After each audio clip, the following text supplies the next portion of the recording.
Hello, everyone. My name is Dr. Yonit Arthur. I'm an audiologist and coach. You're on the Steady Coach. Today, we're going to be talking about the scanner, which is my term for that voice in your head or that tendency you have to start to look for symptoms and constantly monitor for them, whether you have them or not. Many of you have noticed that when you have a scanner active, often it will bring your attention back to looking for symptoms, and then, of course, you find them. This is a very common phenomenon.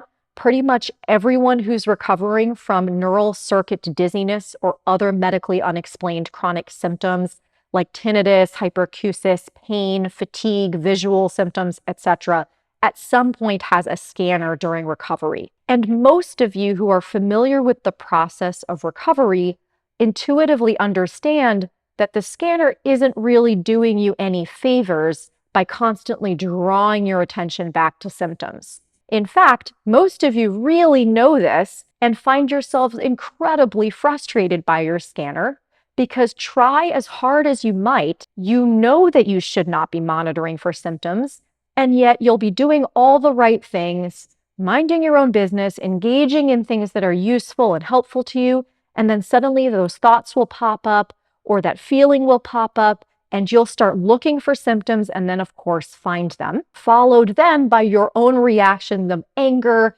at yourself for scanning, fear of the actual symptoms, maybe helplessness because you haven't managed to stop the scanner, or hopelessness because now you're noticing the symptoms more and they're really bothering you. Bottom line, you need to know what to do with this scanner in order to recover from your symptoms. In this video, I'm going to explain some background information you really need to know about the scanner, and that's going to set us up for the second part of this video, in which I lead you through an experiential exercise to actually work with your scanner along with me. Before we do that, if you're new here, welcome to my channel. Please be sure to hit the subscribe button, give this video a like, and hit the little bell button if you'd like to be notified when I put out new videos, which I do every week. And if this is the first video of mine that you're seeing, this video is going to make a lot more sense in the context of the entire recovery process if you take the free course. So please sign up for that,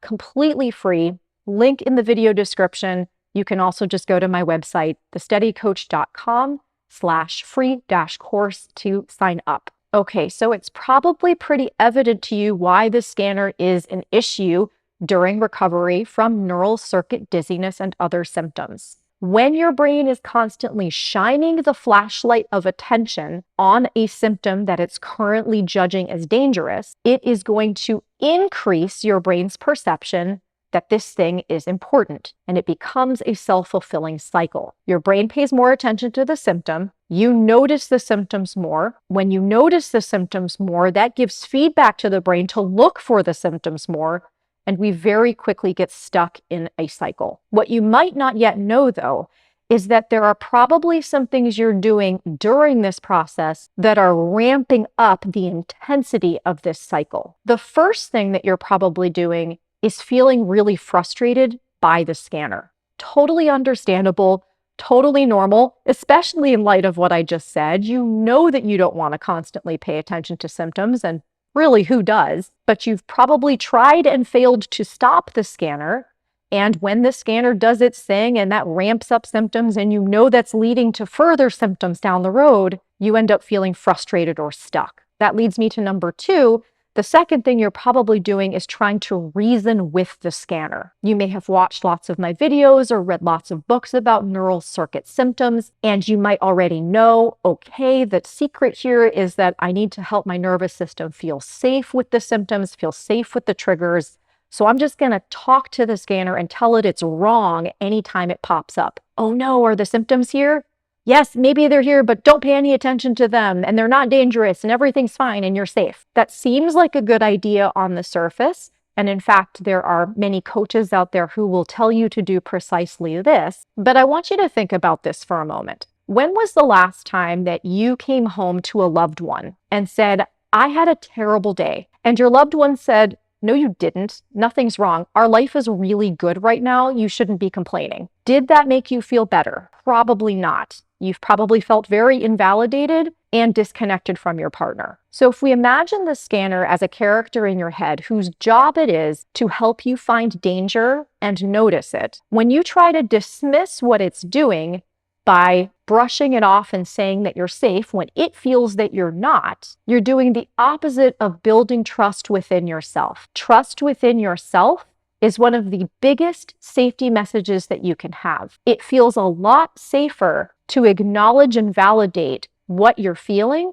versus to try to talk yourself into feeling something else. Now, that's not to say that we want to get stuck in our own stories. So coming back to this metaphor I gave you earlier, if you came home and you said, I had a horrible day to your loved one, and your loved one just melted down and was like, oh my gosh, you're right, it was the worst day ever, and had a complete conniption, would that help you feel better? Probably not either. What would probably make you feel the best is if your loved one calmly validated how you were feeling, let you know that you could feel however you wanted to feel, give you some time to feel whatever it was, and helped maintain stability and calm so that you felt safe enough to have your feelings. That's ultimately what we're going to try to do with the scanner today. Bottom line, before we go into the exercise, is you need to recognize that the problem here is not that you have a scanner, because most people have scanners during recovery. You need to recognize that the dysfunctional relationship you have with the scanner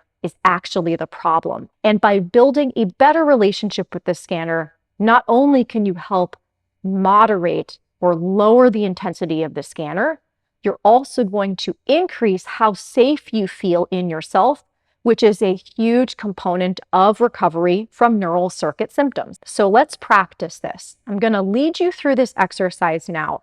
So if you want to follow along, I'd love for you to get into a comfortable position.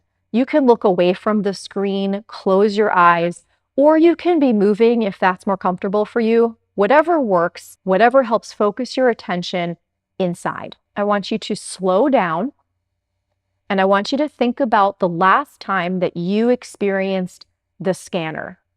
Some of you may experience the scanner as thoughts. Oh no, do I have symptoms right now? Or what if I have symptoms right now? Some of you may experience the scanner as more of a feeling of anxiety or uneasiness inside your chest or your stomach. Others of you may identify the actual feelings that you're experiencing from the scanner, like fear, uncertainty.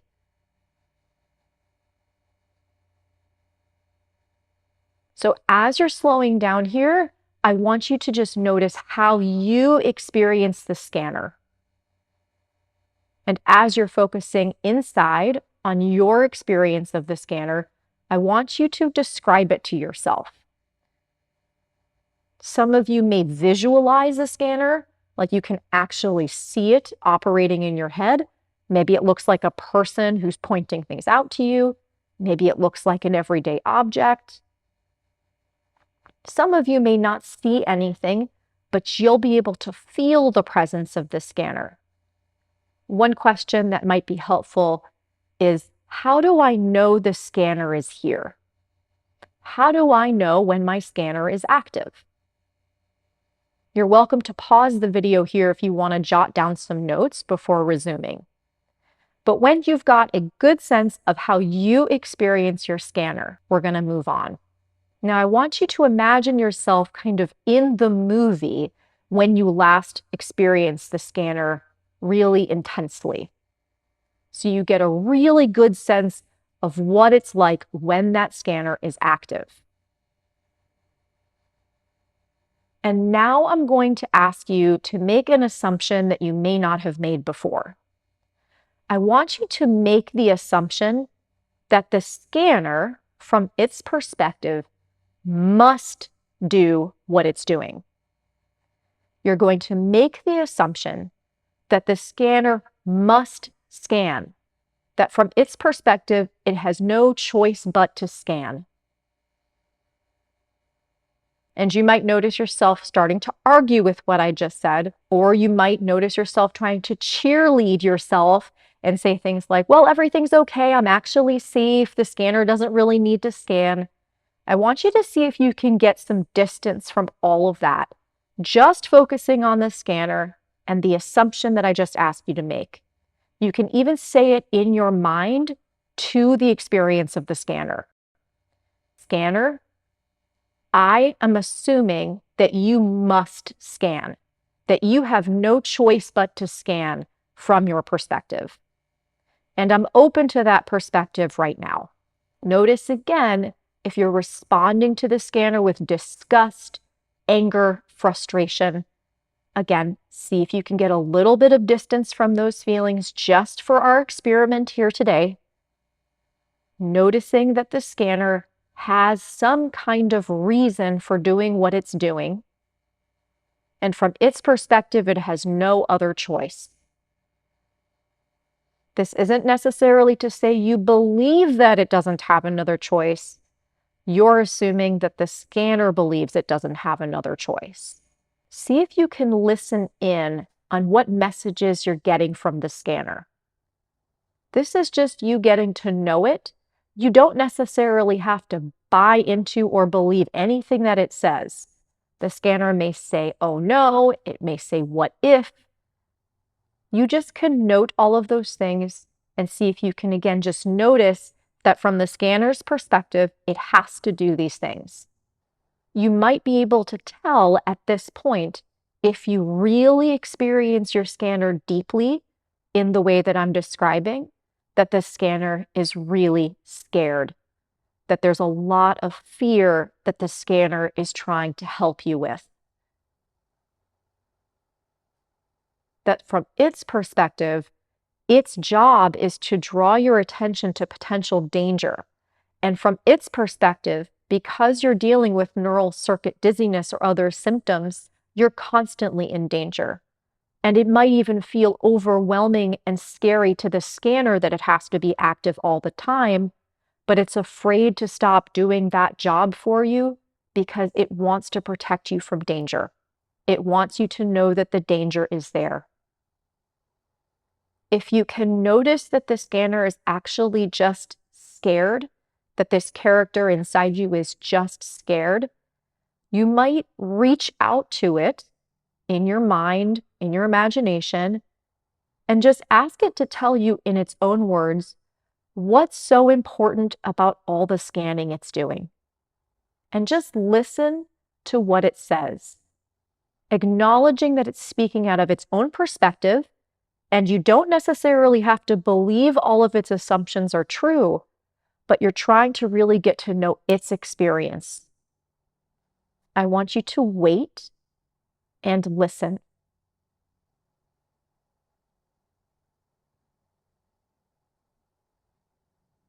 Let it respond however it needs to respond.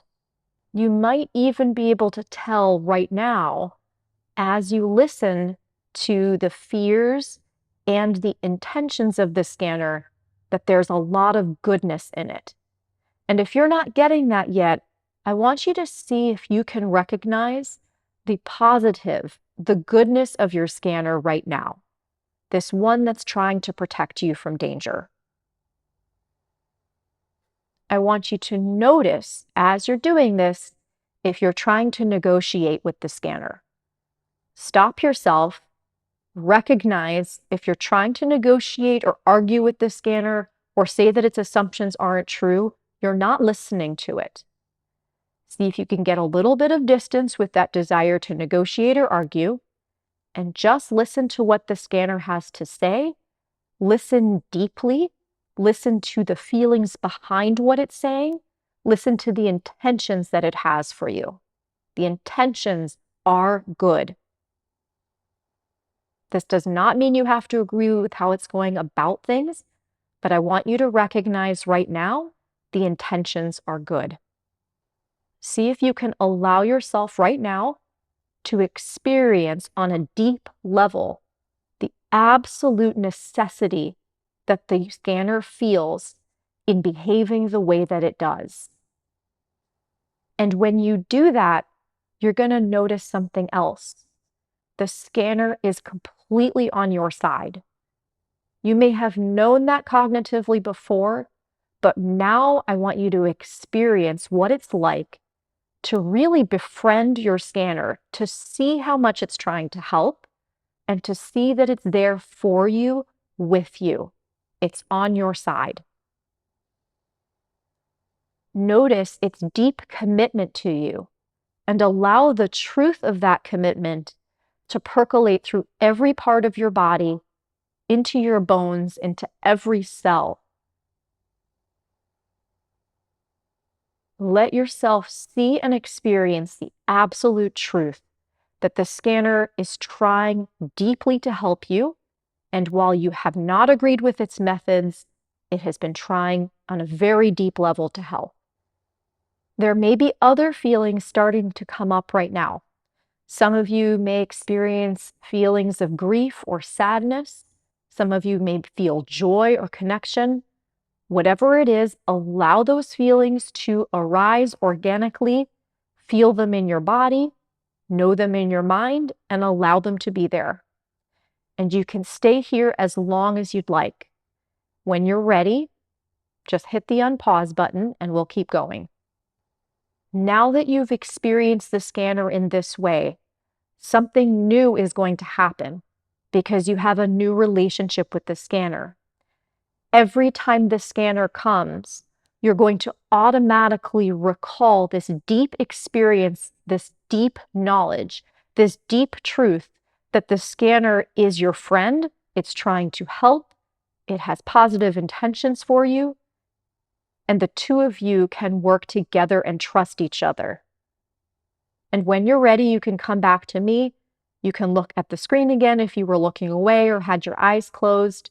And what I'd like you to do from here on out is for the next few days when the scanner shows up, I want you to slow down and recall this exercise. You won't need to go through the whole thing again, but you want to slow down and recognize the scanner when it shows up and relate to it in this way.